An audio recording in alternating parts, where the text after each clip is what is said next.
Listo, ya estamos grabando, adelante. Perfecto.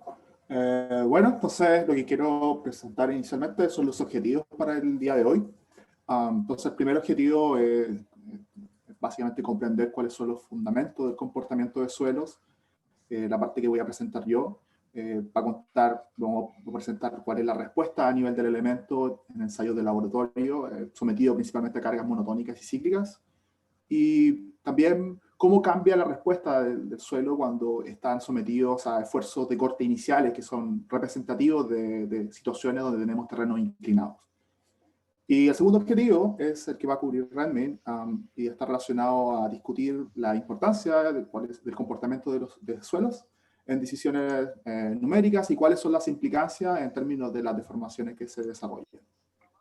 Entonces, bueno, y acá recalco que es el primer objetivo del que voy a cubrir durante la primera parte de la presentación.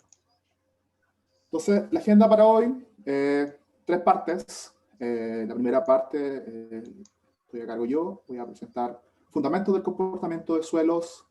Vamos a partir con explicar cuál es la respuesta a nivel del elemento en ensayos de laboratorio, en particular un tipo de ensayo que es el ensayo de corte directo simple, o DSS por sus siglas en inglés. Voy a presentar un ejemplo ejemplos de la respuesta en monotónica y cíclica para arenas limpias o pobremente graduadas y ahondar un poco en lo que son las condiciones de terreno inclinados. Y las partes 2 y 3 van a ser las partes que va a explicar más adelante Redmayne, y la segunda parte, calibración de modelos constitutivos, y la tercera parte, la modelación del caso historia de Balboa Boulevard. Entonces, comencemos con la parte número 1, fundamentos del comportamiento de suelos. Entonces, como ingenieros, uno de nuestros desafíos fundamentales es el diseño y la construcción de sistemas. Como ingeniero geotécnico, de sistemas geotécnicos, tenemos presas de tierra, estructuras de contención, sistemas de fundaciones. Y en general, cuando diseñamos este tipo de sistemas, tenemos muchos desafíos. Aspectos como la diversidad de suelos que tenemos, diferentes materiales en el terreno, también las condiciones de borde, que por ejemplo van a estar dadas por el nivel freático en el que esté sometido nuestras estructuras, o también, y es el aspecto fundamental del que quiero comenzar a hablar en esta primera parte, es la respuesta del suelo al nivel del elemento. Cuando nos referimos al nivel del elemento, nos referimos a imaginarse como una porción de suelo lo suficientemente pequeña para considerarlo como un material uniforme y ver cómo ese elemento de suelo responde frente a diferentes situaciones de carga. Y esto básicamente es lo que nosotros hacemos en el laboratorio. Bueno, llevamos nuestras muestras, las tomamos al laboratorio y realizamos diferentes tipos de ensayos para ver cuál es la respuesta frente a diferentes tipos de carga. Entonces, bueno, como adelanté, lo hacemos esto muy a menudo en el laboratorio, muchos ensayos que hay disponibles para este propósito, muy popular el ensayo triaxial, por ejemplo. Aquí en Estados Unidos se utiliza mucho el ensayo de DSS, ensayo de corte directo simple, que voy a explicar un poco más en detalle más adelante. Y quería además mencionar un tercer ensayo que se está utilizando con mayor frecuencia aquí en temas de investigación, que es el ensayo de corte torsional o hollow cylinder. Y solo para darle un poco de background respecto a este ensayo, es un ensayo que involucra una probeta cilíndrica hueca en el que se aplican condiciones de confinamiento similares a un ensayo triaxial. Se aplican esfuerzos de confinamiento en las paredes externas e internas del elemento de suelo, y lo que se aplica un torque en la tapa superior de la muestra, y ese torque es el que aplica esfuerzos de corte, digamos, en la tapa superior de la muestra. Y una de las grandes razones por las que quería mostrar este ensayo es porque este ensayo en particular tiene una ventaja sobre otros dos, que es que permite explorar niveles de deformación bastante grandes. O sea, acá ven desde 15% hasta 65% de deformaciones de corte, y como pueden ver aquí la probeta se va deformando cada vez más. Entonces, esto es una de las ventajas principales que tiene este ensayo, y quería recalcarlo principalmente por eso. En general, los ensayos de triaxial y DSS están por bajo de este nivel de deformaciones o alrededor de este nivel de deformaciones. Entonces, voy a pasar al siguiente slide. Y ahora voy a ir más a fondo con el ensayo de corte directo simple, DSS. Lo que hacemos en el ensayo de DSS es tratar de simular condiciones de terreno, condiciones de carga de terreno. Entonces, si nos pensamos en nuestro elemento de suelo a una cierta profundidad, este elemento de suelo está sometido a esfuerzos efectivos, horizontales y verticales, y si hay una presencia de napa freática, cierta presión de poros, ¿cierto? Lo que hacemos en DSS es tratar de simular o replicar esas condiciones de carga y aplicar algún tipo de carga sobre el elemento que, digamos, y que podamos evaluar después la respuesta de ese elemento de suelo. Entonces, imaginemos una carga cíclica, propagación de ondas desde el basamento rocoso hacia la superficie, y la reacción del elemento sería aplicación de esfuerzos de corte sobre el elemento y que distorsionan, digamos, la forma inicial del elemento, y si debido a si hay condiciones de condiciones no drenadas, se genera un exceso de presión de poros que causa un cambio en los esfuerzos efectivos del elemento. Entonces, en el laboratorio, nosotros tratamos de hacer algo similar, tratamos de replicar esas condiciones con este ensayo. Entonces, este ensayo, este es un esquema que explica bastante bien las características principales de este ensayo. Básicamente, la muestra de suelo está cerrada por dos tapas, una superior y una inferior. Una de esas tapas se puede mover horizontalmente, de tal forma que nuestro elemento de suelo puede adquirir esta distorsión en su forma, y aplicamos una fuerza vertical, tratando de replicar los esfuerzos de consolidación del suelo, y un esfuerzo de corte, o una fuerza de corte en este caso, y que trata de replicar los esfuerzos de corte que queremos someter a nuestro elemento de suelo. Por otro lado, en la parte lateral de los suelos, en este caso son unos bordes rígidos, que lo que hacen es que se mantiene el diámetro constante de la muestra a lo largo del ensayo. Y con eso lo que ganamos es que durante el ensayo el diámetro de la muestra se va a mantener constante, y lo que estamos haciendo es imponer que los esfuerzos horizontales efectivos estén dados por el coeficiente de reposo y del elemento de suelo. Entonces, en la etapa de consolidación, que es la primera etapa cuando realizamos este tipo de ensayos, aplicamos nuestras cargas verticales, y debido a la condición de que tenemos bordes rígidos en los lados de la muestra, se desarrollan condiciones de esfuerzos horizontales que cumplen con la condición K sub 0. A medida que vamos desarrollando este ensayo, empezamos a aplicar esfuerzos de corte. Lo que sucede es que la muestra se va, como dije anteriormente, se va cambiando de forma, y lo que vamos monitoreando a lo largo del ensayo son deformaciones de corte y axiales que se van produciendo a causa de esta distorsión. Entonces, respecto al comportamiento del suelo, tenemos tres ingredientes principales. El primer ingrediente son cuáles son las condiciones iniciales de nuestro elemento de suelo, lo que llamamos estado. Y el estado principalmente está dado por dos variables. La primera es la densidad o el índice de vacío, ¿cierto?, del elemento de suelo. Y el segundo tiene que ver con cuál es el estado de esfuerzos iniciales en nuestro elemento de suelo, como la consolidación, por ejemplo. Hay otros parámetros que son igual importantes, como preconsolidación, por ejemplo, que es bien importante para arcillas, o el modo de depositación del suelo. En fin, hay muchos que van determinando cuál es el estado inicial de nuestro elemento de suelo. También tenemos como segundo ingrediente cuáles son las condiciones de carga, que principalmente son monotónicas o cíclicas, y en algunos casos también estamos interesados en conocer cuál es el comportamiento de nuestro elemento de suelo frente a cargas combinadas de estas dos. Y por último, tenemos también las condiciones de drenaje, nuevamente drenado o no drenado, que es lo más común, pero últimamente también en términos de investigación se está poniendo bastante énfasis a condiciones parcialmente drenadas, que son bastante representativas, especialmente cuando tenemos estructuras que vibran y que causan ciertas condiciones de drenaje, pero que no son completamente. Entonces, por eso lo llamamos parcialmente drenado. Entonces, como quiero seguir en la presentación, es dando un ejemplo con, digamos, tres de estos ingredientes, de cómo respondería un elemento del suelo, en particular un elemento de arena, en un ensayo de DSS, sometido a un esfuerzo, a una carga monotónica, condiciones de drenaje no drenado, y para tres tipos de densidades, una muestra muy suelta, una muestra medianamente densa y una muestra muy densa. Entonces, si lo graficamos en términos de esfuerzo de corte versus esfuerzos efectivos, y esfuerzos de corte versus deformaciones de corte, y además agrega acá la línea de estado crítico que determina el estado de falla del suelo. Inicialmente, partimos con unos esfuerzos verticales efectivos, no tenemos ningún esfuerzo de corte aplicado a la muestra, y digamos todas nuestras tres muestras parten a ese nivel de esfuerzos.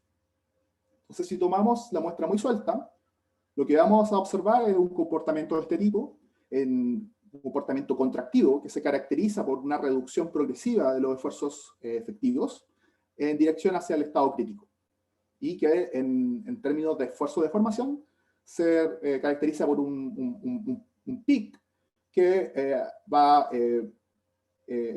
que después va decreciendo hacia lo que sería el estado crítico.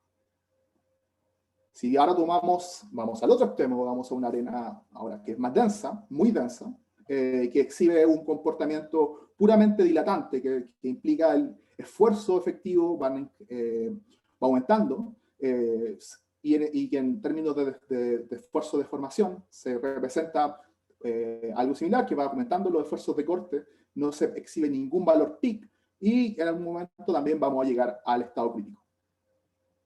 Generalmente, especialmente en los ensayos que me ha tocado a mí desarrollar, estas son situaciones muy idealizadas, y lo que muchas veces observamos son situaciones intermedias, en las que, y este es el caso de la arena medianamente densa, que exhibe un comportamiento contractivo inicial, esta reducción de esfuerzos efectivos, y a cierto punto empieza a cambiar a un comportamiento más dilatante, en el que los esfuerzos efectivos empiezan a crecer.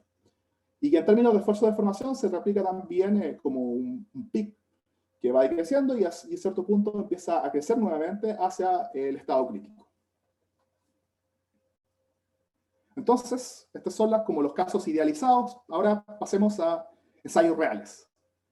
Estos son ejemplos de ensayos DSS, con cargas monotónicas no drenadas, ejecutados en muestras de arenas limpias, que implica sin finos. En particular, esta es una arena que usamos mucho en UC Davis, que se llama Ottawa F65, y la utilizamos mucho para fines experimentales. Entonces, una arena pobremente graduada y que tiene es muy uniforme, tiene un coeficiente de uniformidad del orden de 1.4. En fin, la idea de este gráfico es, nuevamente, acá tenemos esfuerzos de corte versus esfuerzos efectivos, y en la derecha tenemos esfuerzos de corte graficados versus los esfuerzos, graficado versus la deformación de corte. Entonces, a medida que tenemos, inicialmente acá tenemos dos muestras muy sueltas, 32% de densidad relativa, y que como pueden ver tienen este comportamiento contractivo de disminución en términos de esfuerzos efectivos, y a medida que vamos aumentando la densidad de la muestra, pueden ver que la respuesta contractiva se va reduciendo, y cada vez más los esfuerzos, las tendencias que van siguiendo nuestro elemento de suelo a medida que van siendo densificados pasan a ser mucho más dilatantes, y se refleja también en términos de esfuerzo de formación. Entonces, estos son ensayos que, como digo, se ejecutaron acá en UC Davis, en muestras de arena, con cargas monotónicas. Pasemos ahora a cargas cíclicas. Son unos ensayos, es un ensayo que ejecuté hace unos meses atrás, y este es también en la misma arena, digamos, esta arena pobremente graduada de Ottawa 65, y se sometió a una carga cíclica con un esfuerzo, una amplitud de esfuerzo cíclico de 15 kPa. Se aplicaron 31 ciclos de carga. ¿Okay? Digamos, la forma en que generalmente caracterizamos la carga cíclica lo caracterizamos a través del CSR, de Cyclic Stress Ratio, y en este caso sería un Cyclic Stress Ratio, CSR de 0.15, cuando es el esfuerzo cíclico normalizado por el esfuerzo inicial de consolidación. Entonces, la respuesta que se exhibe en el suelo, que tenemos nuevamente esfuerzo versus deformación y esfuerzo de corte versus esfuerzos efectivos. Lo que se observa es que partimos a 100 kPa, y a medida que vamos aplicando estas cargas cíclicas, los esfuerzos efectivos van disminuyendo debido a la generación de presión de poros. Y a cierto punto, los esfuerzos efectivos disminuyen a un valor cercano a cero, y en ese punto es cuando se empiezan a además desarrollar deformaciones de corte bastante significativas. Entonces, a medida que vamos aumentando el número de ciclos, ahora me pasé a este otro gráfico superior, es que vamos desarrollando esfuerzos de corte en cada ciclo y vamos acumulando deformaciones en cada ciclo. ¿Okay? Entonces, si lo pensamos esto en términos de presiones de poros, inicialmente partimos con 100 kPa y no teníamos presiones de poros adicionales que fueron a ese momento. Y si calculamos lo que nosotros llamamos el radio de presión de poros, definido como la disminución en términos de esfuerzos efectivos durante el ensayo, normalizado por el esfuerzo de consolidación inicial, a medida que vamos aumentando los ciclos de carga, se va observando un aumento gradual en términos de presión de poros, y a un cierto punto llegamos a un valor cercano a 1. Entonces, esa es para muchas aplicaciones prácticas, cuando llegamos a un valor cercano a 1, es cuando decimos que nuestro material, en este caso el suelo, ha licuado. Hay diferentes criterios. Generalmente en la práctica utilizamos un valor de 0.98 para definir que es suficientemente cercano a 1. Y en este caso, en este ensayo tomaron 10 ciclos y medio para llegar a un radio de presión de poros de 0.98. Que es uno de los criterios, como digo, para el tema para evaluar la ocurrencia o no de licuefacción. Esa es una de las formas. Un segundo criterio, en lugar de enfocarse en las presiones de poros, nos podemos enfocar también en lo que son las deformaciones de corte.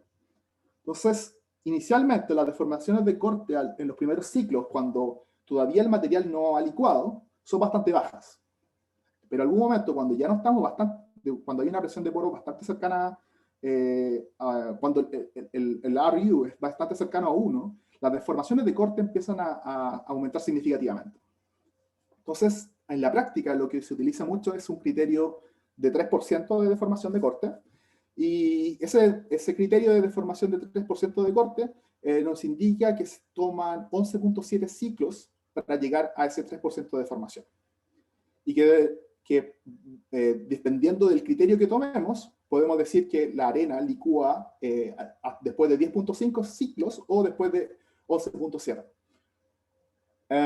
Entonces, cuando realizamos varios de estos ensayos, los realizamos con diferentes condiciones de carga, diferentes CSRs, lo que obtenemos como output final son estas curvas de resistencia cíclica. O sea, esta es una curva de resistencia cíclica para la misma arena que describí antes, y lo que observamos es que en el eje Y tenemos los CSRs de los ensayos, en el eje X tenemos el número de ciclos que tomaron para llegar a un 3% de deformación.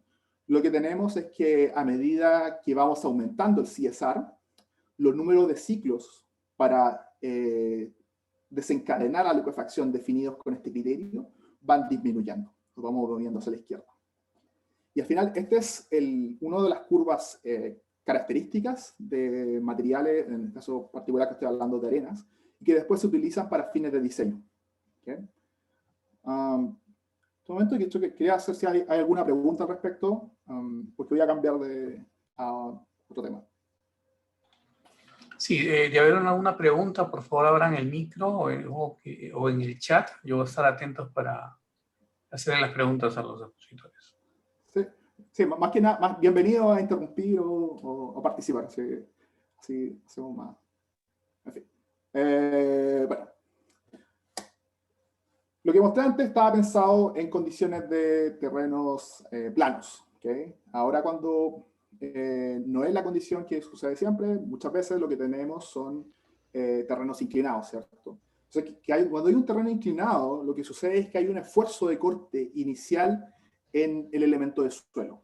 ¿Ok? O sea, nuestro elemento de suelo que inicialmente estaba rodeado de esfuerzos efectivos verticales y horizontales, ahora además tiene un esfuerzo de corte inicial. ¿Qué sucede cuando hay un esfuerzo de corte inicial?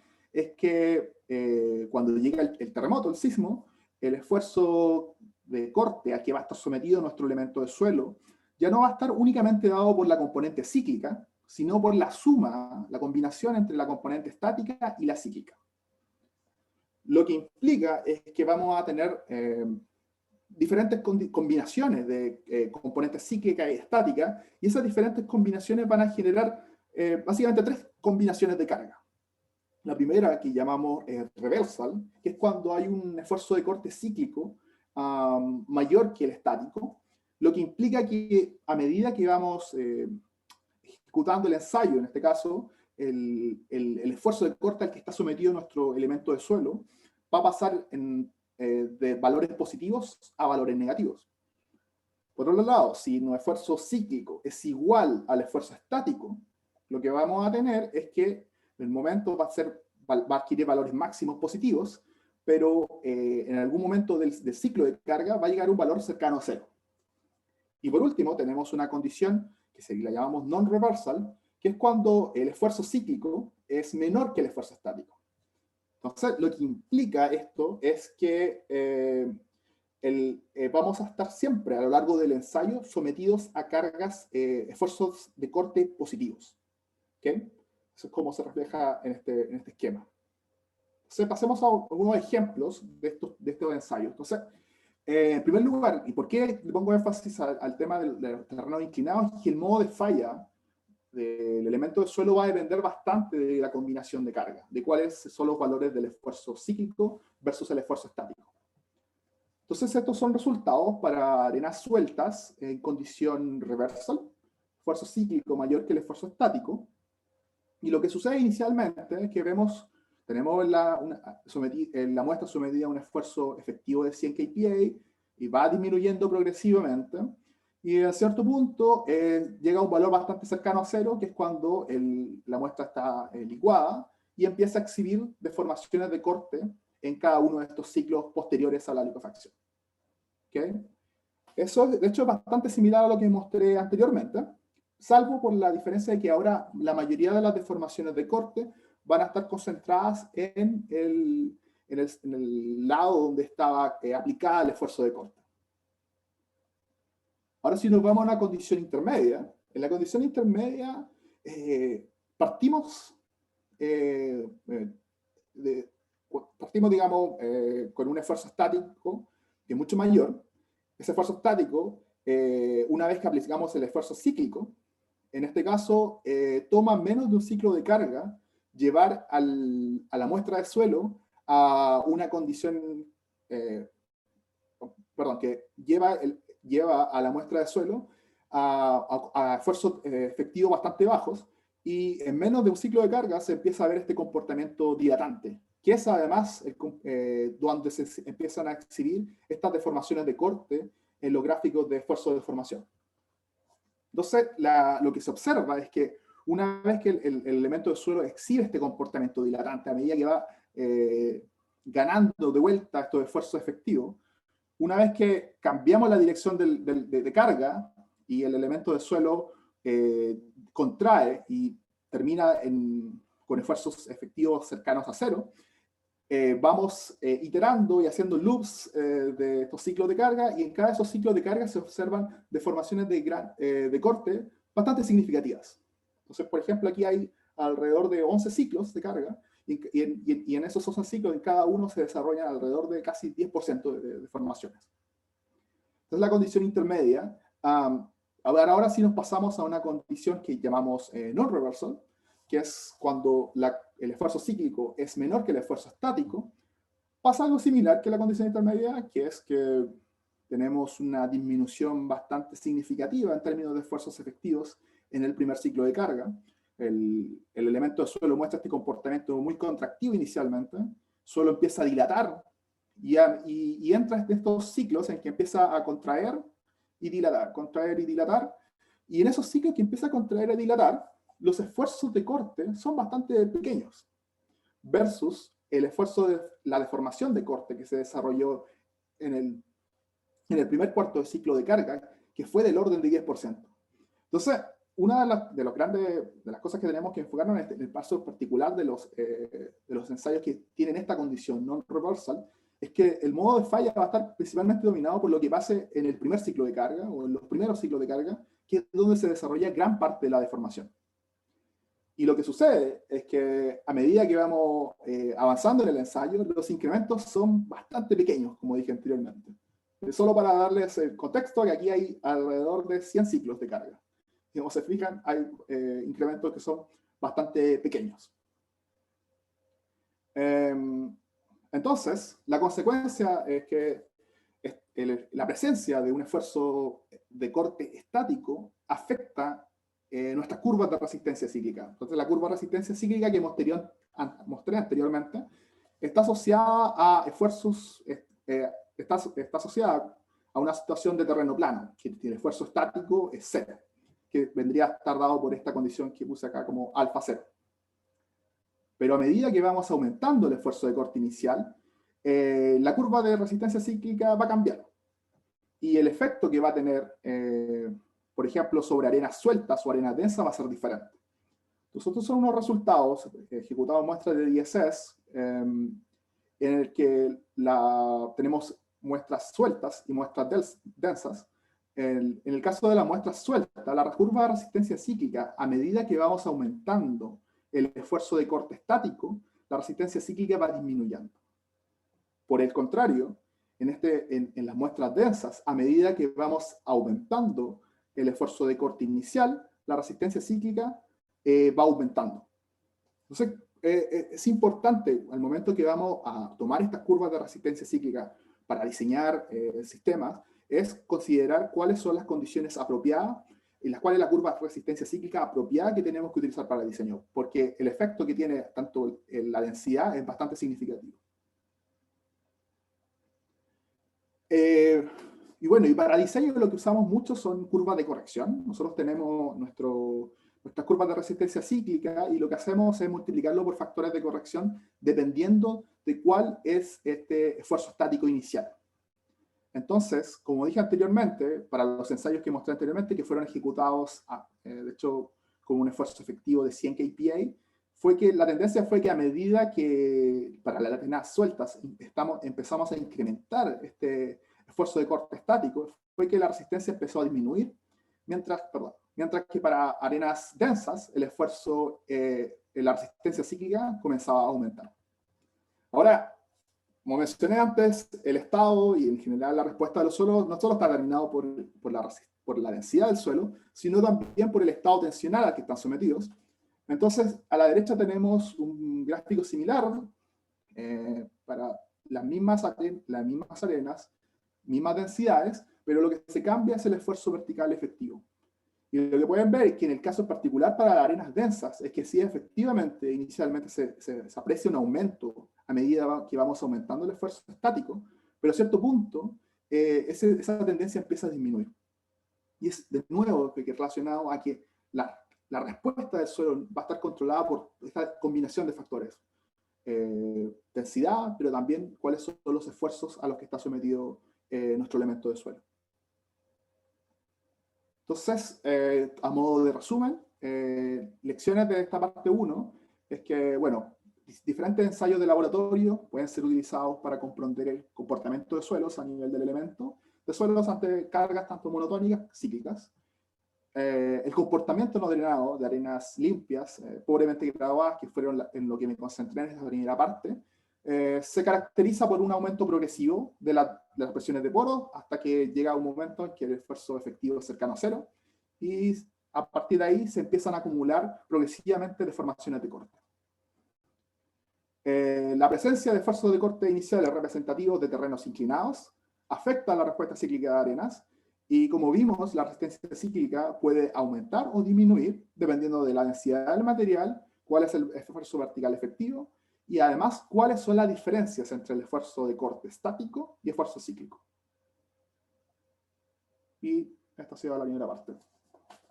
Cedo el control de la presentación. Ok, perfecto. Gracias, Francisco. A ver, ¿me confirman si pueden ver, por favor, la diapositiva? Sí, se está viendo, Remy. Sí, sí se ve. Tengo unas preguntas. ¿Podría hacerlas ahorita o cuando termine la presentación? Adelante. Bueno, ingeniero Francisco, una consulta. Usted mostró en el gráfico de PQ las curvas, ¿no? Cuando tienen al estado crítico. Mi pregunta era, ¿es necesario que la curva llegue al punto PQ 0,0 para que decir que está en la ecuación? ¿O hasta qué nivel tiene que llegar para poder decir que entró en la ecuación en la parte de cuando es la ecuación estática, ¿no? Creo que hay una gráfica en la que menciona que cuando se acerca mucho al punto 0,0 hay como una licuación temporal. Esa licuación temporal, ¿la podemos llamar así ya de frente a la ecuación no sé? Sí. Sí, podría explicar un poco más Creo que de... es el slide 15, ¿cierto? Sí. No, me refiero al de la curva PQ, cuando mostró la curva del estado crítico. El S... Slide 12. Sí, sí, sí. ¿Este de aquí? Sí, mi pregunta era eso, ¿no? ¿Hasta qué nivel tiene que llegar, por ejemplo, el 2L para decir que ya es licuación estática? O sea, es una muy buena pregunta porque eso va a depender de las deformaciones, en verdad, que se desarrollen. Hay una situación, y que es la que Reming va a mostrar en su ejemplo de Cadia, que es licuación estática, ¿cierto? Y la licuación estática está definida sencillamente como una caída brusca de los esfuerzos del elemento del suelo. En este caso, el criterio que utilizaría sería básicamente las deformaciones que se desarrollan. Ahora, ese criterio que generalmente utilizamos para fines de licuefacción de 3%, es cierto que sirve bastante para este tipo de condiciones. Ahora, para una condición de carga estática como esta, probablemente para llegar al estado crítico yo estaría pensando de 10 a 15% más, aproximadamente. Esto iba a tu pregunta, ¿cierto? Al nivel de deformaciones que necesitamos para llegar al estado crítico, ¿cierto? Sí, ingeniero, te hizo porque creo que los ensayos triaxiales monotónicos normales creo que no llegan a ese nivel de información. Y creo que si queremos evaluar la licuefacción estática con ese tipo de ensayos, no sé si sea posible, ¿no? Por el nivel de información.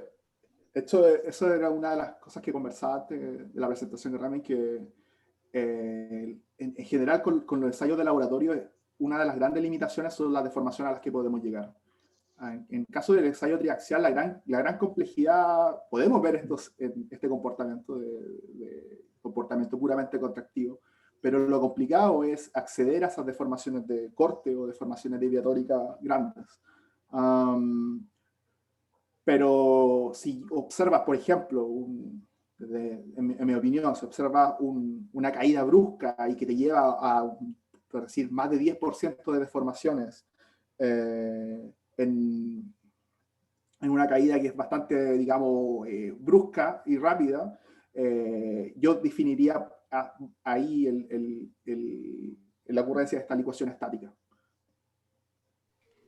Disculpa, Francisco, que creo que le entendí a la pregunta anterior, es que si ese punto 2L tendría que llegar a 0 para hacer la ecuación estática, y en cuanto a los ensayos triaxiales convencionales que usualmente hacemos en los laboratorios comerciales, pueden llegar hasta un 15% de deformación sin problema. Probablemente no sea suficiente para alcanzar una condición de resistencia residual. Pero ese punto 2L llegando al estado crítico, la pregunta es, ¿ya consideramos que presenta licuación?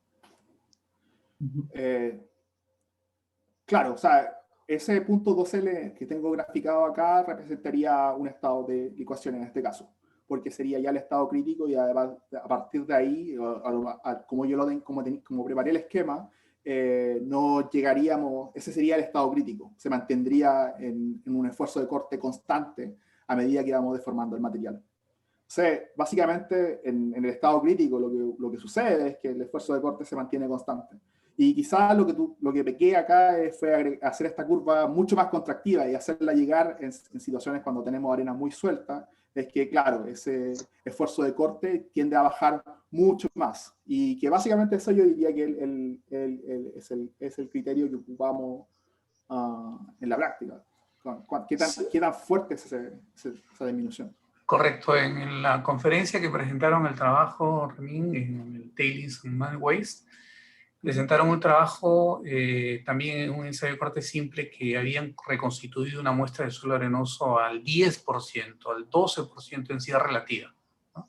Entonces ahí el comportamiento es enteramente contractivo y llegó muy cerca del punto cero, ¿no? Exactamente. Sí, o sea, y de hecho entiendo que sí, eso es lo que que también va a presentar más adelante.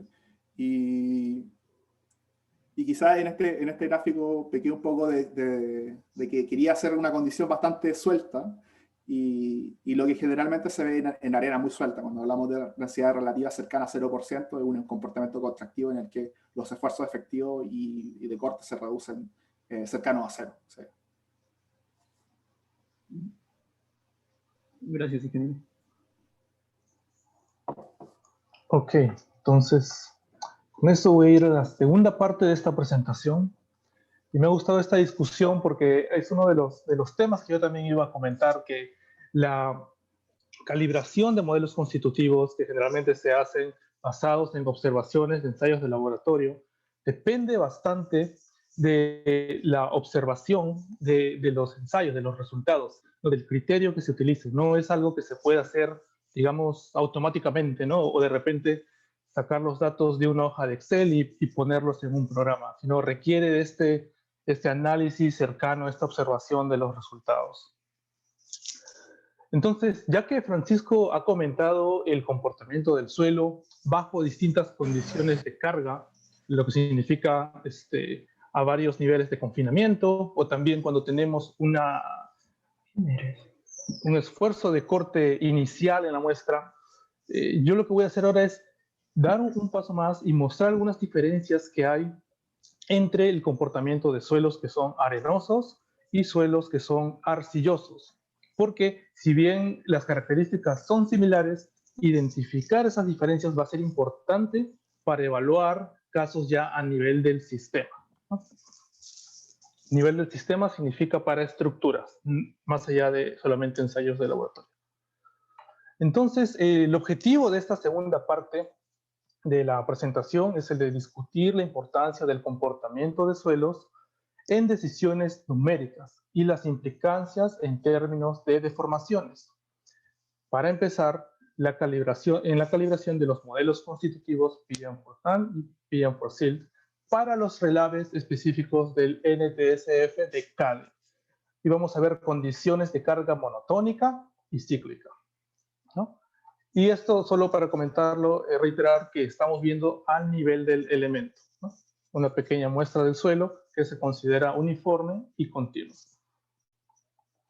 Entonces, hay tres partes principales de esta segunda parte de la presentación. Vamos a revisar rápidamente los modelos constitutivos, vamos a ver los datos de laboratorio que tenemos disponibles y finalmente voy a mostrar los pasos para la calibración del modelo constitutivo PM4SILT. En el paper que compartí la semana pasada hay más detalles sobre los dos modelos y para más muestras. Entonces, aquí les muestro nuevamente la foto de CADIA, solo para mencionar que luego que ocurrió esto, los estudios identificaron tres mecanismos de falla posibles: la licuación estática de los relaves, la licuación cíclica de los relaves y la falla progresiva de los materiales de fundación, ¿no? Entonces, si observamos a los dos primeros, involucran los relaves, la licuación de los relaves. Entonces, si, por ejemplo, quisiéramos analizar numéricamente este evento y ver qué sucedió para poder entender los esfuerzos, etcétera, sería el primer paso crítico utilizar un modelo constitutivo para los relaves que tiene la capacidad de simular la respuesta del suelo bajo cargas estáticas y cíclicas, ¿no? Antes de ir más allá y ver otras cosas, es importante utilizar modelos que tengan la habilidad de capturar estos comportamientos. Entonces, antes de ver el comportamiento de los relaves, quiero discutir un poco estos dos comportamientos que son comúnmente observados. Uno que es el arenoso, ¿no? Sand-like en inglés, pero la traducción podría ser arenoso. Y el otro que es el arcilloso. En este caso les muestro resultados de ensayos DSS que Francisco ya ha estado comentando, para materiales de relaves. Todos estos son resultados de relaves, con la diferencia que estos resultados en azul son relaves son no plásticos, y los resultados en rojo son relaves que tienen un índice de plasticidad de alrededor de 10. Entonces, estas curvas estoy seguro que son familiares, es lo que Francisco estaba mostrando.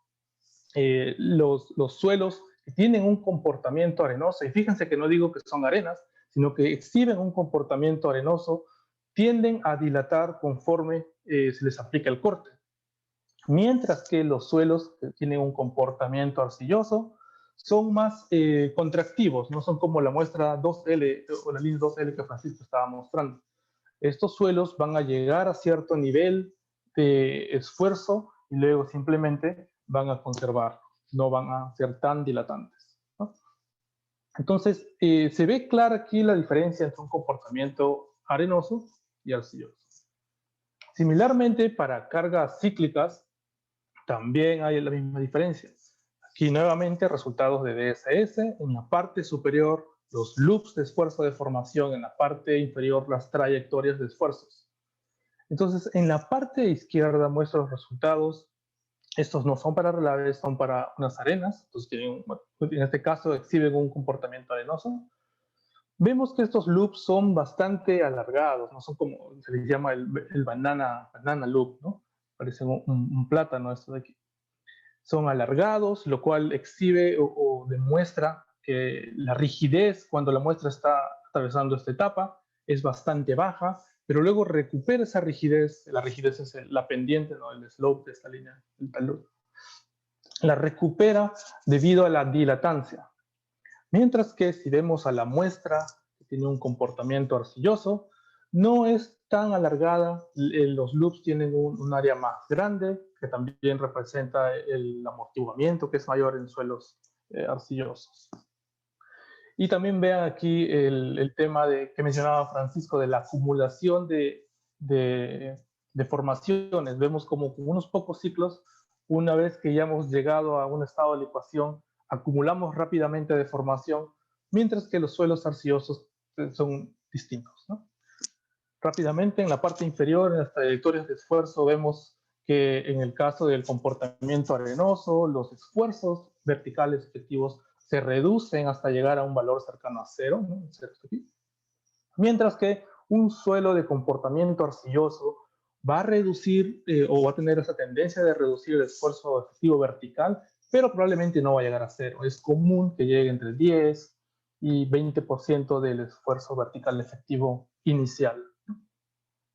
Entonces, ahora que estos dos comportamientos están claros, les voy a mostrar algo similar. En este caso, no son resultados de laboratorio, sino son simulaciones que se han hecho utilizando, o simulaciones de DSS, utilizando los modelos de PM4Sand y PM4Silt. Como ustedes pueden notar, pues las características que les he descrito anteriormente se mantienen, son bastante similares. Es porque estos modelos han sido diseñados y desarrollados especialmente para capturar estos dos tipos de comportamiento. Entonces, antes de pasar a los relaves y seguir hablando de los modelos constitutivos, de una revisión muy rápida para los que podrían no estar familiarizados. ¿Qué es un modelo constitutivo? Acá lo estoy describiendo de manera simple. Es un conjunto de relaciones, fórmulas que van a vincular los cambios de esfuerzos y los cambios de deformaciones, ¿no? Por ejemplo, el modelo elástico que hemos visto de los primeros cursos de civil, que si tenemos, por ejemplo, no sé, una viga o algo, una estructura que se puede considerar elástica y se le aplica un esfuerzo normal, la deformación va a ser proporcional a ese esfuerzo, ¿no? Y lo mismo si fuera una deformación por corte. Ahora, entonces, la idea es, un modelo constitutivo relaciona o vincula los cambios de esfuerzos y las deformaciones, ¿no? En el caso de los modelos que les comenté, el PM4Sand y el PM4Silt, estos están desarrollados especialmente para trabajar con cargas cíclicas. El modelo PM4Sand, los dos modelos fueron desarrollados por los profesores Boulanger y Ciotopolo aquí en la Universidad de California, Davis, y ellos siguen la teoría del estado crítico, que es, ¿no?, lo que Francisco, esas tendencias que Francisco les mostró con esas trayectorias, con las líneas 2L, 2D, todas esas tendencias y comportamientos son muy bien capturadas por el modelo. Si quieren saber más, el manual y los archivos de las calibraciones que yo he utilizado, y voy a mostrar unos resultados en los slides que vienen, pueden ser descargados de esta página, ¿no? Y aquí en la parte inferior les muestro las mismas salidas, solo por referencia. El modelo tiene 21 parámetros, pero solo 3 de ellos son primarios. ¿Qué significa esto? Que si asignamos estos 3 parámetros, el modelo va a tomar valores por defecto para todos los otros parámetros, de manera que el modelo va a capturar comportamientos que se han observado en el laboratorio, que son tendencias, ¿no? Los profesores lo que hicieron es tomar esas tendencias de ensayos de laboratorio de la literatura y calibraron los modelos para que trabajen y los capturen bien. Entonces, estos 3 parámetros son la densidad relativa aparente, que es básicamente, Francisco lo mencionó, la densidad es muy importante para definir el estado del suelo. El segundo es el coeficiente del módulo de corte, que es básicamente se obtiene de la velocidad de corte, solo es unas fórmulas. Y un tercer parámetro, que es el contraction rate parameter, o parámetro de la razón de contracción, que es uno que se va a calibrar. Lo vamos a obtener mediante la calibración. Similarmente, el modelo de PM4Silt, diseñado para materiales cohesivos, sigue las mismas tendencias y la misma formulación del PM4SAN, con la diferencia que en lugar de utilizar la densidad relativa para caracterizar el suelo, se va a utilizar la resistencia al corte no drenada en estado crítico consistente con carga sísmica. Es bastante largo. Lo que significa es que es una resistencia no drenada, obtenida de ensayos como los que mostró Francisco, o de repente algunas correlaciones con CPT. En estado crítico significa que hay grandes deformaciones, y consistente con cargas sísmicas. Esto lo que quiere decir es que en algunos materiales van a tender a degradar su resistencia cuando se les aplique carga sísmica, y lo que consideramos nosotros como la resistencia característica es la que vamos a darle al modelo. Entonces, ya conocemos los modelos, conocemos también, tenemos estos relaves que queremos estudiar, y ahora voy a pasar a mostrar las características de estos relaves y las calibraciones. Para esta presentación me voy a centrar solamente en los materiales, en este tipo de relaves. Hay un par más que están descritos en el paper. Son limos arcillosos, se clasifican como CL-ML. El contenido de finos varía entre 55 y 65%, y el índice de plasticidad entre 4 y 6. Entonces, si recuerdan, yo les mostré unas respuestas características para suelos de comportamiento arenoso y arcilloso con índice de plasticidad de 0 y de 10. Entonces 4 y 6 estamos como en el medio, ¿no? No es fácil estar seguros de qué comportamiento podría tener este material. Los datos disponibles que tenemos son los ensayos de consolidación, tenemos mediciones de onda de corte, y le pongo Bender Elements. Es básicamente una especie de sensor que se puede colocar dentro de una muestra de laboratorio para poder medir la velocidad de onda de corte. Y también hay ensayos de corte simple o corte directo simple DSS bajo condiciones monotónicas y cíclicas, ¿no? Entonces, cuando vamos a hacer una calibración, y ya hemos estado conversando esto al final de la presentación de Francisco, es importante identificar los comportamientos que me importan al nivel del sistema. O sea, la idea es hacer las calibraciones no para simular el ensayo de laboratorio de la mejor forma que se pueda, sino más bien pensar en qué es lo que es importante para el análisis de la estructura, ¿no? Que es finalmente lo que nos importa. Entonces aquí, en este caso, para la licuación estática, recuerden que nos importaba analizar la licuación estática y la licuación cíclica. Estos 3 son los parámetros que hemos determinado o que hemos considerado importantes, ¿no? La resistencia no drenada a pico, que es la que se obtiene por aquí. La resistencia cortante no drenada post pico, estoy poniendo aquí a grandes deformaciones, y el módulo de corte a pequeñas deformaciones, que es el Gmax, que también puede ser obtenido, si lo quieren ver de una forma, el talud aquí, la pendiente, a muy pequeñas deformaciones, ¿no? Para el caso cíclico, los tres comportamientos objetivos, le estoy llamando, son los de interés, son el número máximo de ciclos para alcanzar 2.5% de deformación. Recuerden que Francisco comentó que podía ser 3 comúnmente, o también hay otros criterios, 5. Todo esto es relativamente arbitrario, ¿no? Depende de lo que uno considere. Y el segundo es la máxima relación de exceso de presión de poros, el DRU, típicamente 1, 0.98.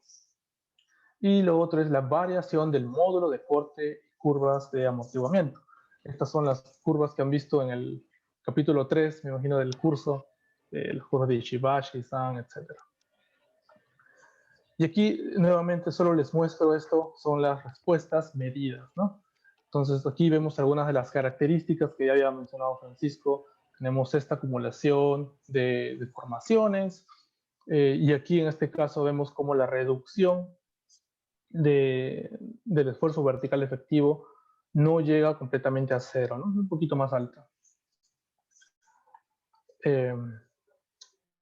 Entonces, hay varios ensayos que fueron disponibles que se realizaron para estudiar los relaves de Cadia, pero yo me voy a enfocar solo en estos dos. En este ensayo monotónico, aquí en el lado izquierdo, que fue ejecutado a una presión vertical o confinamiento vertical de 3 atmósferas, y un alfa de 0. El alfa es lo que mencionaba Francisco, que es el corte, por ejemplo, si tenemos una condición de un terreno inclinado. Y este va a ser el ensayo cíclico en el que me voy a centrar. Fue ejecutado a 0.5 atmósferas o 50 kPa de esfuerzo vertical efectivo, y tiene un poquito de esfuerzo inicial, esfuerzo cortante inicial, ¿no? Entonces, si pensamos qué representa esto, qué comportamiento estamos evaluando en la presa, vendrían a ser, dado que no tenemos el alfa es 0 o el alfa es 0.05, muy poquito esfuerzo de corte, vendrían a ser relaves ubicados alejados de esta cara, ¿no? Cuando estamos cerca a la cara de la presa, pues ese alfa, ese corte es mucho mayor.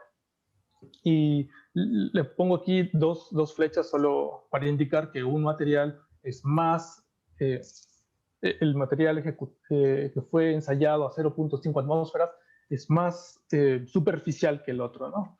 Eso es todo. Entonces, con eso vamos a ver ahora las calibraciones. Me voy a centrar en el modelo PM4Stilt.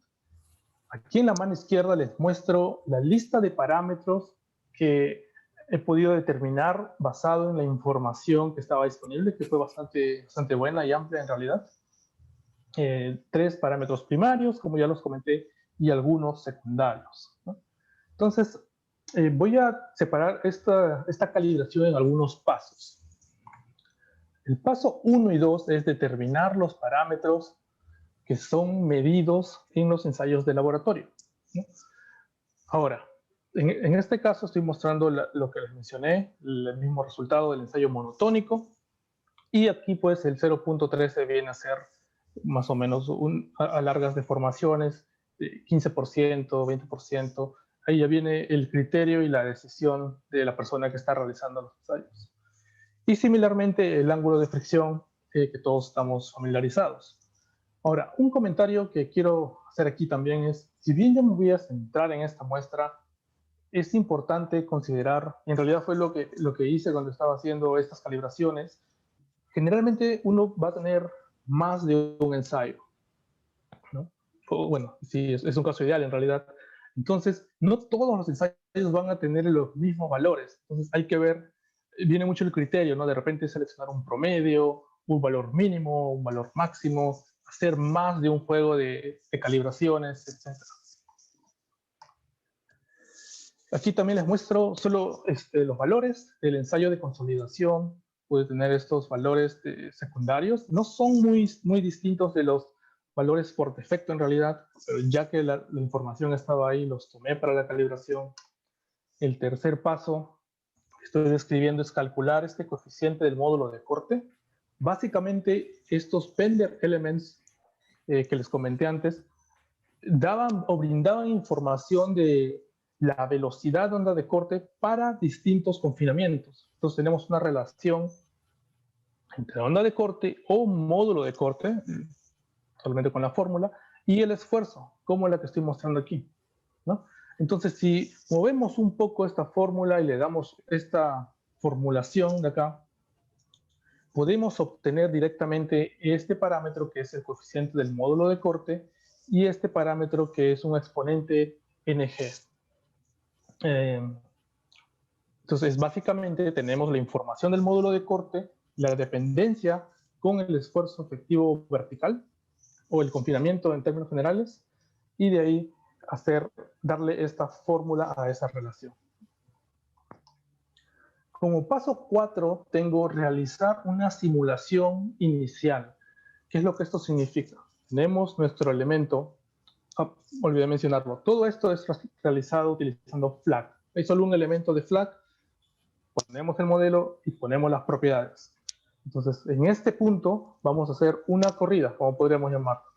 Realizarle o aplicarle la carga cíclica. Solo para ver qué es lo que tenemos, ya que hemos puesto varios parámetros que teníamos disponibles de los datos del laboratorio.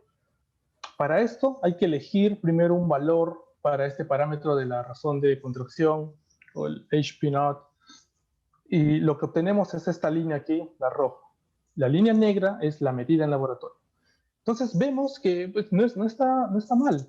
Los valores de aquí a grandes deformaciones se están capturando bien. Esto no es coincidencia, es porque fue un parámetro de entrada. El valor pico también se está capturando, solo que quizás a una deformación menor. Y esta pendiente aquí es bastante empinada, significa que la respuesta es un poco rígida comparada con la del ensayo, ¿no? Entonces, ya viendo esto nos permite saber qué cosas podemos mejorar si es que consideramos que eso es importante. Entonces, disculpen. Perdón por la interrupción. Quería hacer una pregunta antes que siga avanzando. Sí, claro. Para el módulo de corte máximo, usted mencionó ensayos de velocidad de corte, ¿no? Pero no sé si se puede estimar a partir del mismo ensayo de triaxial. Creo que por el modelo Kahn-Clay, el G lo estiman como la tercera parte del E, si no me equivoco. ¿También se puede obtener de esa forma? En caso no tengamos ensayos para calcular el modelo de corte de una forma más directa, ¿no? Claro. ¿Hay correlaciones?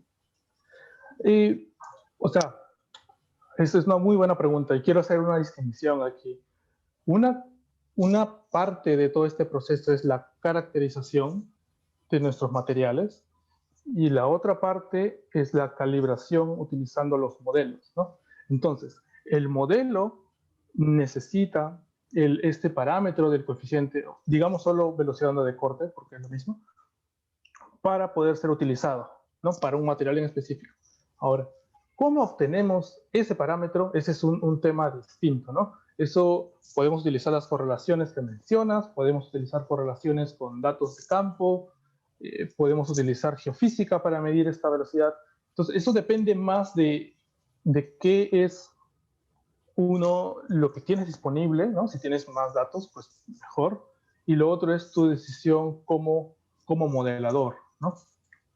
Entonces, para contestar tu pregunta, si se puede o no, va a depender de lo que tú consideres, de lo que tengas disponible. Si no tienes nada, bueno, si no tenemos nada de datos, pero no sería de repente una buena idea realizar el modelamiento, pero digamos que sí podrías considerar este tipo de correlaciones que están disponibles en la literatura.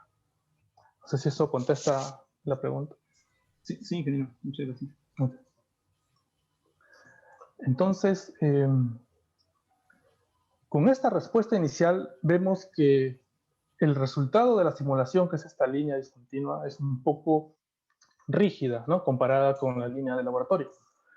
Entonces, lo que se puede hacer en este caso es utilizar este parámetro del cociente del módulo plástico, el H0, para hacer esta respuesta un poco más blanda, o bueno, solo inclinar el tal, ¿no?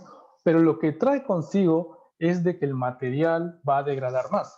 En esta slide lo que les muestro son estas curvas de la degradación del módulo de corte de Bussetti y Dobry, que ya lo han estudiado en el curso, para índices de plasticidad de 0 y 15, ¿no? Entonces, si entre 0 y 15 están aquí, y nuestro material tiene, me parece que fue 10, entonces esperaríamos que esté en algún lugar en el medio, ¿no?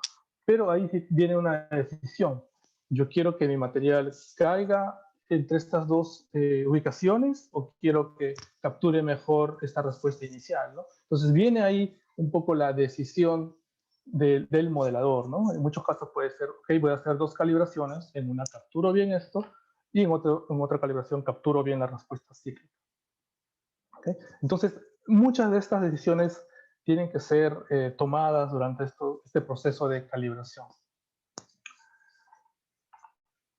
Y aquí solamente les muestro que también para capturar un poco el hecho de que la respuesta no llegaba a un esfuerzo vertical efectivo de 0, se puede utilizar este parámetro R1 máximo. No es exactamente como lo hemos definido, como usualmente lo utilizamos, puede ser considerado un proxy o algo similar, pero sí podemos utilizarlo para capturar estas respuestas.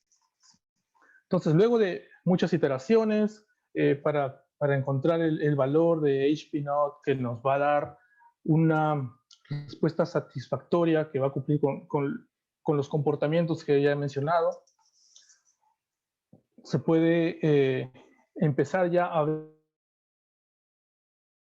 de esto, ¿no? Entonces, aquí lo que les estoy mostrando es una salida una salida para varios esfuerzos de confinamiento, que son estas cruces de color rojo, me parece.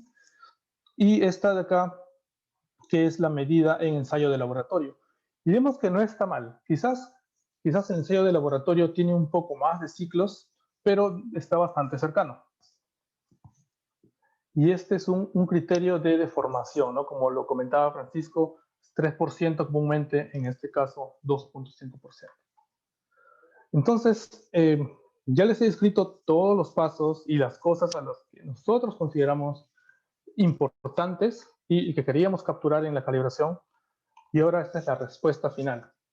Para cargas monotónicas, vemos, ahí lo mismo, no lo he comentado, pero es el mismo procedimiento, en realidad similar, realicé para la calibración del modelo PM4SAN. Y todos estos detalles y pasos están escritos en el paper, ¿no?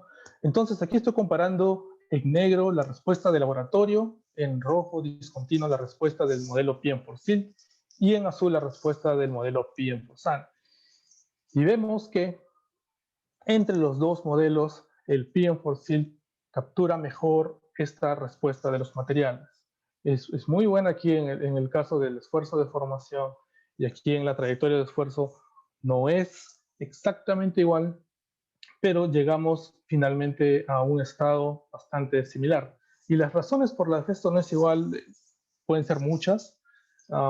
También podríamos de repente obtener mejores respuestas si seguimos intentando e iterando la calibración de estos dos modelos, pero lo hice un tiempo suficiente y dije, bueno, es un esfuerzo razonable, estos son los resultados. Para el caso monotónico. Cuando vemos el caso cíclico, ocurre algo distinto, porque aquí en la izquierda estoy mostrando los resultados del ensayo del laboratorio en el medio del modelo PM4SILT, en el lado derecho del modelo PM4SAN, y vemos que hay mayor similitud cuando comparamos los ensayos de laboratorio con los resultados del modelo PM4SAN. Esto es bastante curioso, porque finalmente estamos encontrando que, bueno, también si dábamos una observación inicial, podíamos ver que esto quizás tiene un comportamiento más similar al de los suelos con comportamiento arenoso, pero los modelos están capturando dos cosas distintas. Cargas monotónicas, PM4SILT hace un buen trabajo. Cargas cíclicas, el modelo PM4SAN hace un mejor trabajo capturando el comportamiento del relave, ¿no? Otro punto interesante es que este relave tiene un comportamiento distinto dependiendo de la carga, ¿no? Entonces, esto lo hace un material particular comparado con arenas, como lo que necesito, la LSP, o materiales que son netamente arcillas, ¿no? Un material bastante interesante. Entonces, para terminar esta segunda parte, el tiempo está quedando corto, en las lecciones aprendidas. Los modelos PM4SIL y PM4SUN demostraron la capacidad para razonablemente capturar las respuestas de los relaves del NTSF de Cadia, cargas no drenadas, monotónicas y cíclicas, respectivamente, ¿no? El PM4SIL para monotónicas y el PM4SUN para las cíclicas. Y un punto que quiero aquí aclarar es, estos resultados no son tendencias universales, son específicamente para los materiales del NTSF de Cadia que hemos considerado para esta calibración. El segundo punto es que las calibraciones indican que el modelo PM4SIL podría ser usado para la evaluación a nivel del sistema, es decir, de toda la presa, de la licuación estática de los relaves, mientras que el modelo PM4SUN podría ser usado para la evaluación al nivel del sistema de la licuación cíclica de los relaves de esta estructura. Y finalmente, la calibración, y esto ya lo he comentado varias veces, la calibración de modelos constitutivos requiere la examinación a detalle cercana, la observación de una persona, de las características de la respuesta del suelo a las distintas condiciones de carga, y además la identificación de los comportamientos que nos interesan, los comportamientos objetivos, que generalmente van a estar seleccionados pensando en la falla a nivel del sistema. Rabín, una consulta. Sí. El modelo PM4SUN y PM4SIL se calibran en base a la parte cíclica, se calibra en base a los resultados de ensayos de corte simple cíclico. ¿Podría hacer la calibración considerando o ensayando con triaxial cíclico con las correcciones que corresponden a la dirección de la carga? Sí, sí, exactamente. Esto también viene a ser, o sea, uno puede calibrar los modelos utilizando el ensayo de su preferencia, ¿no?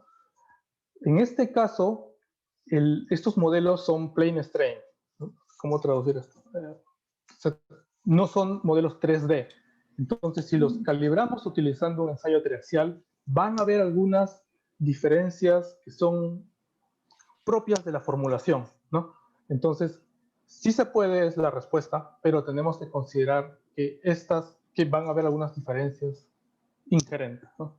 De formación plana, es decir, ¿no? De formación plana, exactamente. Sí. Ok, gracias. Sí, otro comentario similar a esto es que la razón por la que utilicé los DSS es porque teníamos estos datos disponibles, porque las formulaciones además generalmente en la práctica, al menos en Estados Unidos, las hacen con estos ensayos de DSS, pero sí uno podría implementar su código en FLAC para hacerlo con algún otro tipo de ensayo, ¿no? A ver. Entonces, ahora voy a pasar a la tercera etapa de la presentación. Esta es bastante breve. Esta presentación en sí es de la modelación del caso historia de Balboa Boulevard. Es una presentación completa en sí de repente 1 hora o más. Entonces, lo que yo quiero hacer ahora es solamente mostrarles cómo todo lo que hemos conversado desde la primera parte de esta presentación, luego la calibración, va a afectar a nivel de sistema cuando analizamos una estructura, o en este caso, la calle de Balboa Boulevard. ¿Okay? Entonces, voy a ir un poco rápido con esto, voy a pasar algunos detalles, pero si tienen dudas, pueden consultarlas al final, y también la descripción a detalle de todo este trabajo está en uno de los papers que compartí la semana pasada. ¿Okay?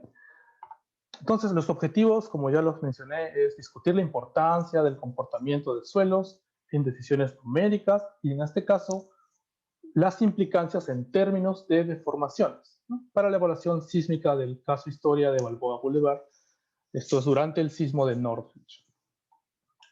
Hay 3 partes muy puntuales. Vamos a ver primero los daños observados luego del sismo, luego las condiciones de sitio y modelo numérico, y al final voy a mostrar las deformaciones estimadas. Antes de seguir adelante, el título para esta presentación el trabajo es licuación y ablandamiento cíclico en Balboa Boulevard durante el sismo de Northridge. Entonces quiero aclarar primero qué son estas dos cosas, ¿no? Son 2 fenómenos distintos, licuación y ablandamiento cíclico.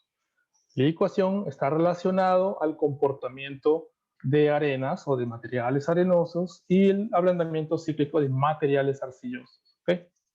Entonces, si vemos esta figura, son fotos tomadas luego de distintos eventos. Esta es muy conocida, la de Niigata del 64. Aquí tenemos el sismo de Kobe, Loma Prieta, etc. Entonces, es muy difícil solo viendo estas fotos saber qué es lo que sucedió como fenómeno en la subsuperficie, ¿no? En los suelos. ¿Fue licuación? ¿Fue ablandamiento cíclico? Es difícil saber solo viendo las fotos. Luego de estudios a detalle, de reconocimiento, sitio, etc., se determinó que en estos tres casos, o estas tres cosas, fallas que les estoy mostrando, fueron causadas por licuación y estas tres fallas por ablandamiento cíclico, ¿no? Y estas, como ya lo mencioné, están relacionadas a estos distintos comportamientos arenoso o un comportamiento de suelo arcilloso. ¿Okay? Entonces, lo que les quiero decir con estas figuras y esto es que, si bien cuando vemos los daños, no nos importa mucho saber cuál o qué es lo que ocurrió, es importante para poder evaluar estos fenómenos de la manera correcta. Licuación describe la pérdida de resistencia y el comportamiento de deformación de suelos no cohesivos arenosos sujetos a cargas sísmicas. Y el ablandamiento cíclico describe la pérdida de resistencia y comportamiento de deformación de suelos cohesivos o arcillosos sujetos a cargas sísmicas, ¿no? Y como ya lo dije, la distinción de estos dos nos permite elegir las metodologías y procedimientos más adecuados para su evaluación. Es por eso que es importante. Entonces, aquí nuevamente esta fotografía de Balboa Boulevard. Aquí algunos de los daños: se rompieron dos líneas troncales de agua, se rompió una línea de transmisión de gases, por eso aquí vemos el fuego, y también algunas casas se incendiaron, me parece que por aquí, por allá. Y las tuberías, que pueden observar aquí, sufrieron un acortamiento de 25 centímetros. Entonces fue bastante fuerte el sismo y lo que ocurrió en particular en esta calle. Aquí les estoy mostrando una vista en planta de Balboa Boulevard. Noten que hay una pendiente muy pequeña de 2.6% de norte a sur. Y estas son las fallas observadas.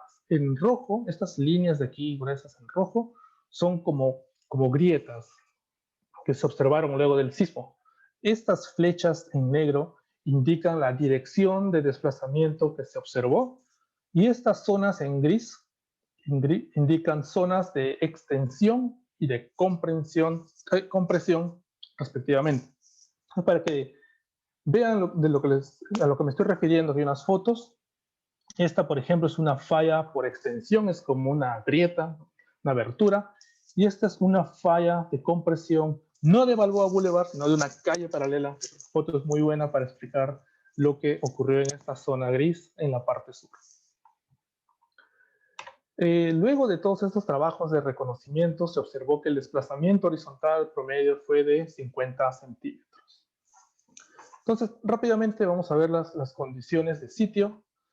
Aquí nuevamente les muestro la vista en planta de Balboa Boulevard y algunas investigaciones, o las investigaciones que se realizaron. Hubieron dos campañas geotécnicas, una en la parte oeste, que es esta de acá, y la parte este.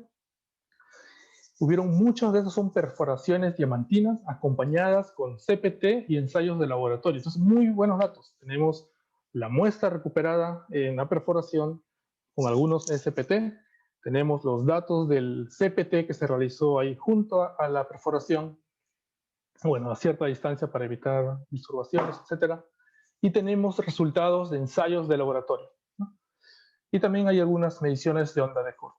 Entonces, ahora lo que voy a hacer para entender, o para ver rápidamente las condiciones de sitio, es voy a proyectar la información de estas perforaciones y CPT en el eje que va, o en un perfil que va a través de esta línea roja. Entonces, esta es la sección.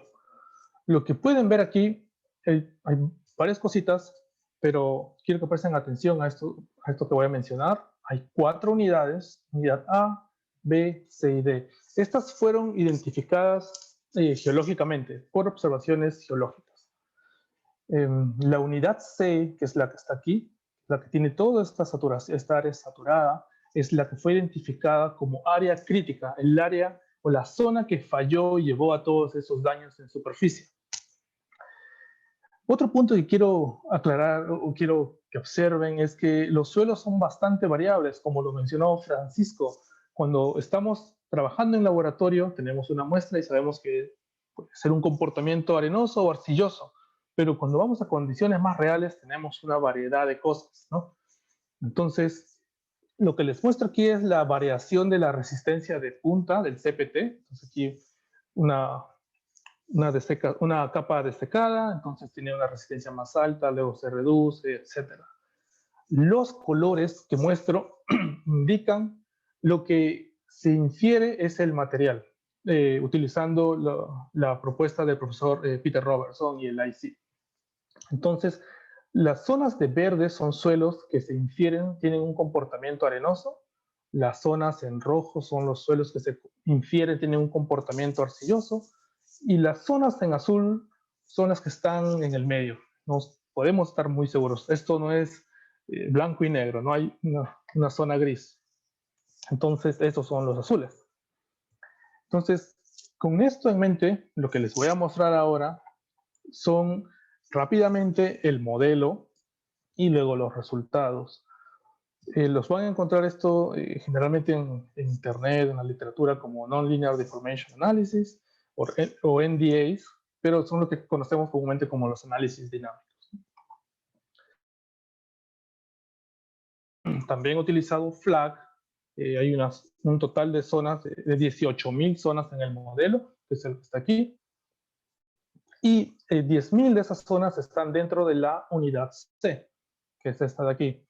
Como pueden observar, he considerado zonas homogéneas para la unidad A y B, también la unidad D, pero la unidad C tiene estos colores, que son básicamente en verde las zonas que se identifican como que tienen un comportamiento arenoso, y en rojo las zonas que se identifican que tienen un comportamiento arcilloso. Estos modelos han sido desarrollados utilizando geoestadísticas y son consistentes con las observaciones de CPT. Entonces, donde el CPT nos decía, mira, aquí hay arenas y acá hay arcillas, estos modelos hacen honor a esas observaciones. ¿Okay? Entonces, como ustedes se pueden imaginar, no hay un solo modelo que cumpla con estas cosas, ¿no? Por ejemplo, aquí les muestro 3 ejemplos. En la parte superior es el mismo modelo de la diapositiva anterior, y aquí 2 más. Y como pueden observar, la unidad C tiene distinta configuración en cada caso, pero si vamos a la ubicación del CPT, tenemos aquí todo rojo y los últimos 3 verde. Todo rojo, los últimos 3 verde. Entonces, cualquiera de estos modelos puede ser el real. Quizás ninguno es el real, pero todos son posibles, ¿no?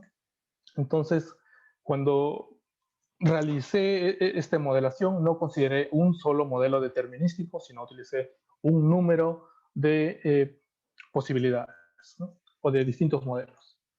Similarmente, para los sismos, no hay un solo sismo que sea posible en esta zona, sino depende de cuántos uno quiera considerar. Yo consideré 20. Los detalles del desarrollo de estos sismos y de los modelos geoestadísticos están nuevamente en el paper. Entonces, aquí nuevamente vemos los parámetros de entrada para el modelo PM+Ant. En este caso, no hubieron datos específicos de laboratorio, entonces la calibración fue realizada usando simplemente, o como más comúnmente es la práctica, los 3 datos primarios, ¿no? O los parámetros primarios. El primero fue determinado en base a la resistencia de punta del CPT, el segundo la velocidad de onda de corte, y el tercero las correlaciones para la resistencia cíclica, ¿no? Entonces, cada uno de estos corresponde a un parámetro primario. La densidad relativa, en base a la resistencia de punta del CPT, el módulo de corte, en este caso, en base a las mediciones del sonda geofísica, y se relaciona a lo que me consultaron, ¿no? En este caso, otra forma de calcular este coeficiente del módulo de corte.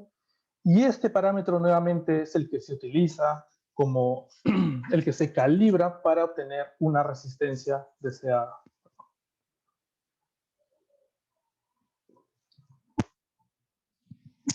Y similarmente para las arcillas se utilizó el PM4 Silt o los materiales que tienen comportamiento arcilloso, el PM4 Silt, y la diferencia es pues que aquí la resistencia no drenada fue de 80 kilopascales. Y nuevamente los detalles los puedo comentar al final o también están descritos en el paper. Entonces, solo para mostrarles los resultados, que aquí viene el tema de las implicancias de este comportamiento de las arenas y de las arcillas. Aquí les estoy mostrando solo uno de los resultados por ahora. Son contornos de deformaciones en la parte superior. Estoy haciendo la comparación con lo que se observó y lo que se obtuvo del modelamiento. Vemos que la parte central es la que se desplazó más. Tiene 35 centímetros aproximadamente. Y también se capturan aquí, o se capturan estas zonas de las deformaciones por extensión y de compresión. Porque si lo notan, si esta zona en rojo se está moviendo alrededor de 30 centímetros y esta zona de aquí se está moviendo como 15 centímetros, ahí hay una expansión, ¿no? Y si quieren pensarlo, es como una forma de grietas. Y lo opuesto ocurre en esta zona. Aquí el amarillo se mueve unos 15 centímetros y esta zona se mueve mucho más, entonces hay una suerte de compresión. De manera complementaria, aquí les muestro el RU, los valores de RU. Entonces, como esperaríamos, el RU se desarrolla debajo de la napa freática, que es esta línea que está por aquí, ¿no? Y si vemos los resultados y los comparamos con el modelo al que le corresponden estos resultados, estos valores de RU de aproximadamente 1, que son en rojo, coinciden con la ubicación donde tenemos los materiales que hemos modelado con el PM4 Sand, porque esperamos que tengan un comportamiento arenoso. Y aquí las deformaciones por corte de manera complementaria, nuevamente, generalmente están debajo de la napa freática y coinciden con la ubicación de los suelos de comportamiento arenoso. Ahora lo que voy a hacer es, nuevamente esta es la misma figura de antes, pero voy a tomar todos los valores de deformación que están en la superficie, ¿ok? Y de todos estos valores en la superficie voy a tomar el máximo. En este caso es alrededor de 35 centímetros. Y ese valor máximo lo voy a poner aquí. ¿Okay? En esta gráfica les estoy mostrando en el eje vertical el número de modelo estratigráfico. En este caso, modelo S1 nos llevó a una deformación de aproximadamente 35 centímetros. Y ya que he reducido todo ese modelo grande pues a un solo punto, puedo mostrarles ahora resultados de 20 modelos. Entonces vemos alguna fluctuación, ¿no? Las deformaciones varían de más o menos 22 o 20 centímetros a aproximadamente unos 40 centímetros. Entonces vemos las distintas posibilidades. Como les comenté, no hay un modelo que podamos decir es correcto, sino hay muchas posibilidades. Y lo que voy a hacer ahora es tomar estos 7 iniciales que más o menos me cubren todo el rango de deformaciones observadas. Los voy a utilizar para análisis de sensibilidad. Y antes de ver eso, aquí les muestro los resultados que obtuve cuando utilicé un modelo homogéneo de arenas, ¿no? Y este es para un modelo homogéneo de arcillas. Entonces, no sin nada de geoestadística o modelo estratigráfico. Homogéneo de arenas y homogéneo de arcillas. Y aquí está la implicancia de esos distintos comportamientos para las condiciones dadas y para los parámetros que hemos medido. Los resultados sugieren que si fuera una zona totalmente con materiales de comportamiento arenoso, las deformaciones fueran alrededor de 60 centímetros y son menores para las arcillas. Entonces, la decisión que tomamos inicialmente cuando estuve pues viendo los datos y los CPT y todo eso, la decisión de si eran una zona de comportamiento arenoso o arcilloso, trae acá la consecuencia de cuál es la deformación. Y con esto, con la deformación, es que vamos a decidir si el comportamiento o si nuestra estructura o esta calle en este caso, tiene un desempeño sísmico apropiado, ¿no? Entonces, volviendo al punto, voy a tomar estos siete modelos y voy a ponerlos todos juntos para que me ocupen nada más menos espacio.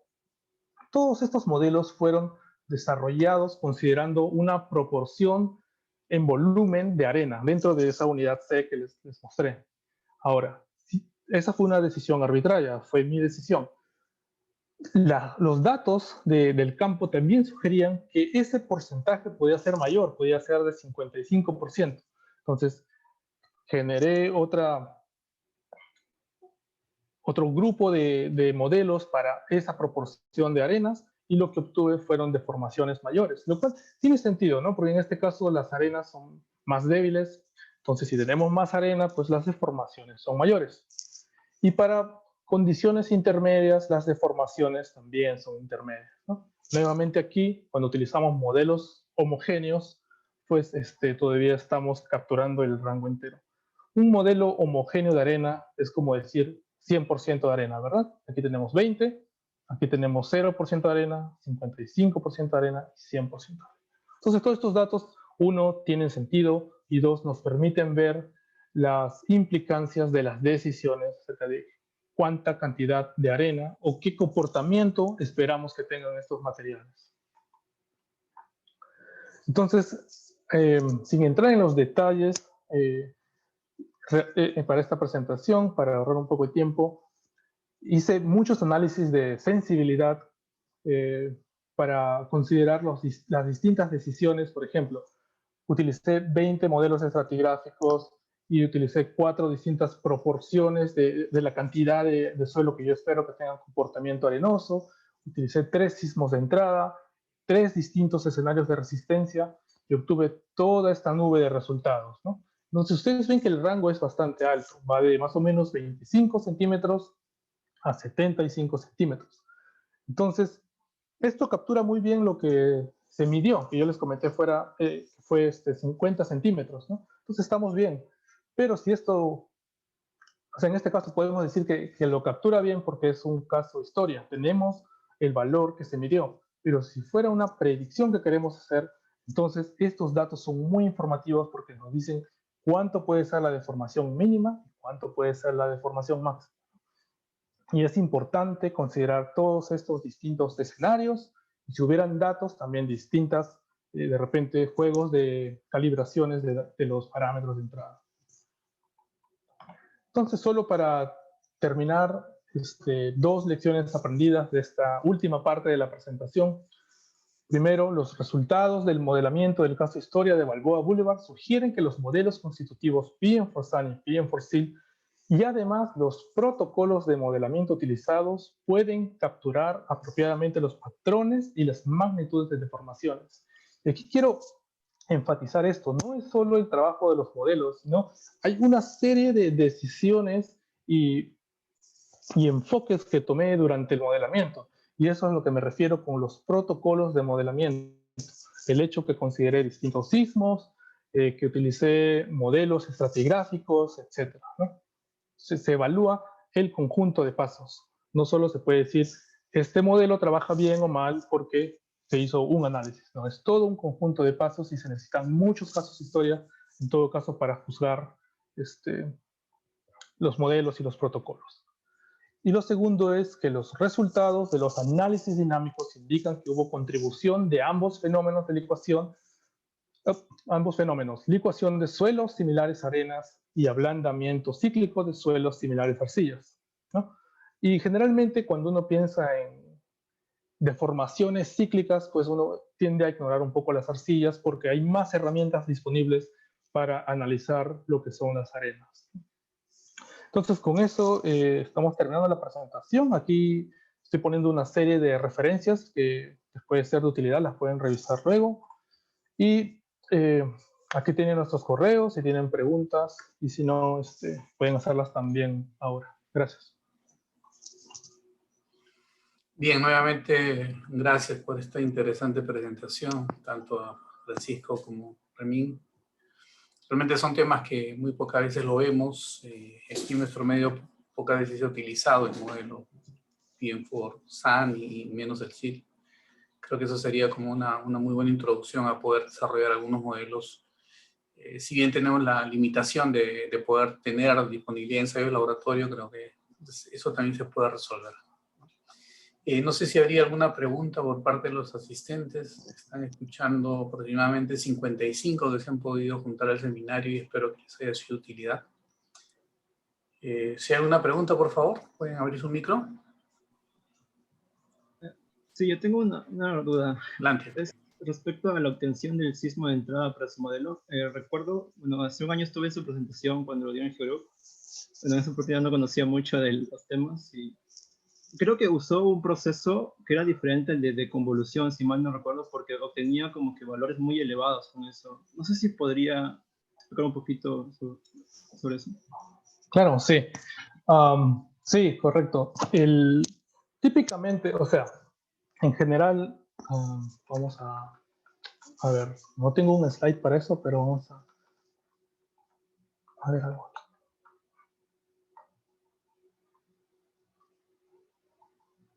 Ya, aquí. Ok. Entonces, generalmente tenemos registros sísmicos grabados en superficie, ¿no? Por ejemplo, si este fuera el sitio, podemos tener aquí la estación sísmica. Entonces, hay varias cosas que debemos considerar antes de utilizar un registro, ¿no? Primero, si las condiciones, o sea, generalmente el registro no va a estar justo en nuestra zona de interés, ¿no? Sino en una estación de repente lejana, etc. En este caso, se grabó el sismo en una zona, en una estación relativamente cercana, grabamos el mismo registro del Norwich, ¿no? Y las condiciones de sitio fueron similares. Entonces, en este caso lo que se podría hacer es la deconvolución, ¿no? Para mover el registro a una profundidad. Pero los procesos de deconvolución tienen bastantes limitaciones, ¿no? Y en este caso en particular eran bastante obvias porque las aceleraciones que estaba obteniendo a profundidad eran del orden de, si mal no me acuerdo, 100 Gs, ¿no? 100 veces la gravedad. Entonces hay un tema ahí definitivamente. Entonces, lo que hicimos es trabajamos con el profesor Abrahamson para desarrollar una metodología para poder modificar estos registros en superficie y hacerlos representativos de condiciones a profundidad. Básicamente, la idea es tener una función de transferencia que nos pueda mover el sismo de superficie a profundidad. Lo que hacemos con deconvolución es tomar la razón, ¿no? Por decir, dividimos el sismo aquí y un sismo a profundidad con este estrato de suelo y con eso tenemos la función de transferencia.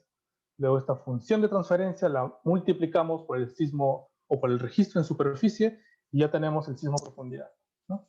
Entonces lo que hicimos fue obtener esa función de transferencia utilizando una metodología distinta, ¿no? Por ejemplo, si vamos digamos que tenemos un sismo que ocurre debajo, no sé, a muchos kilómetros, y tenemos los perfiles de velocidad de onda de corte para mi zona de interés y mi zona donde está el registro, ¿no?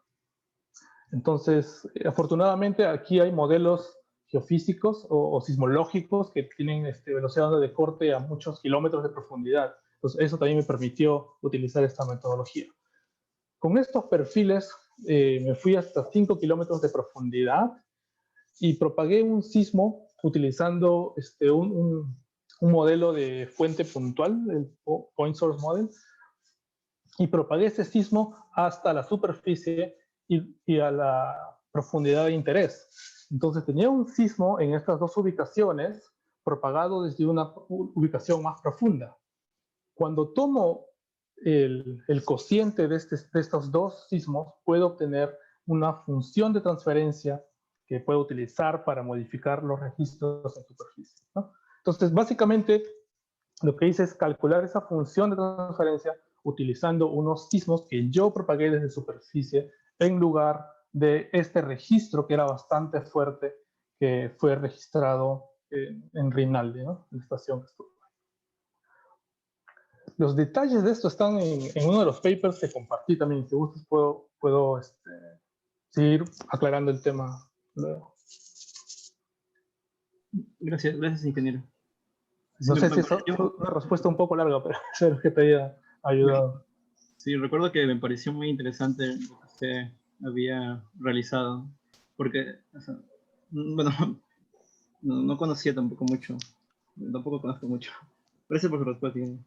Con todo gusto. Bien. Hola, Remy, una pregunta. En tu segunda presentación, tuviste una diapositiva que hablaba de los banana loops.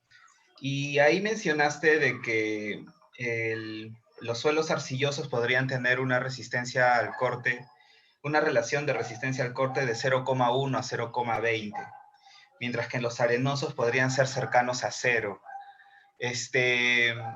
Estos están asociados, son los parámetros que finalmente se pueden utilizar para los análisis de postlicuación. A ver, déjame primero. Esta es la diapositiva, ¿verdad? A la que te estabas refiriendo. Sí. Ya, y el 0.10 a 20 es esto, ¿verdad? Sí. Ya, ok. Ahora tu pregunta era. Mi pregunta es, lo que pasa es que efectivamente el comportamiento arenoso tiene valores bastante cercanos a 0. Mi pregunta es si es que estas relaciones son las que finalmente utilizamos para el análisis de postlicuación. Ya, para postlicuación. Ok. O sea, hay dos cosas aquí. Solo para aclarar, el 0.1 a 0.2 es la razón es el RU, ¿verdad? Es la razón del esfuerzo vertical efectivo dividido por el esfuerzo inicial de confinamiento. Ahora, para ensayos de postlicuación, lo que tendrías que hacer es tener unos datos de laboratorio que van más allá del tema de licuación y siguen cortando la muestra para capturar la resistencia en ese estado, ¿no? Entonces no sería exactamente esto.